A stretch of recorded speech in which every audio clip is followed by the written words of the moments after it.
আর বলো তোমাদের দিওয়ালি আর কালী পুজো কেমন কাটলো? ওয়েল, আমার তো ঠিক এরমভাবেই কেটেছে। কিরমভাবে চলো দেখাচ্ছি সেটাই।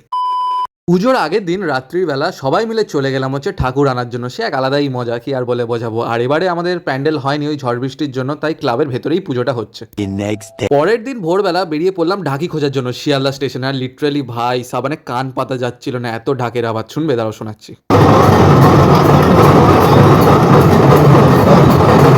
মনে হয়তো অত ভালো ক্যাপচার হয়নি, কিন্তু যারা গেছো তারা জানো। যাই হোক, তারপর ফাইনালি 2700 টাকায় ঢাকি বুক করে চলে এলাম হচ্ছে বাড়ি। তারপর পুজোর আর যা যা বাকি ছিল সেইগুলো কিনে নিলাম, যেমন ঠাকুরের ফুল, মিষ্টি ইত্যাদি। সকালের কাজ সবকিছু এগিয়ে দিয়ে এসেছি। আর সন্ধ্যেবেলা গিয়ে দেখি ঠাকুরের ভোগও রান্না হচ্ছে, তাই আমি একটু রেডি হয়ে আশেপাশে ঠাকুরগুলো দেখতে বেরোবার প্ল্যান করলাম। আর এখানে এসে দেখলাম কুশলদা নোনাট নভেম্বরের জন্য আগে থেকে ভালো করে প্রস্তুতি নিচ্ছে। যাই হোক, তারপর পাড়ায় ফিরে এসে দেখি এদিকে পুজোও শেষ হয়ে গেছে। আর তখন ঘড়িতে বাজে 12:30। আমি ভেবেছিলাম 3 দিনের 3টে আলাদা আলাদা ব্লগ বানাবো, কিন্তু পুজোর মধ্যে পুরোপুরি ইনভলভ থাকায় সেটা হলো না। তো যাই হোক, নেক্সট ভিডিও দেখার জন্য আমার চ্যানেলটাকে সাবস্ক্রাইব করে দাও। Till then, tata.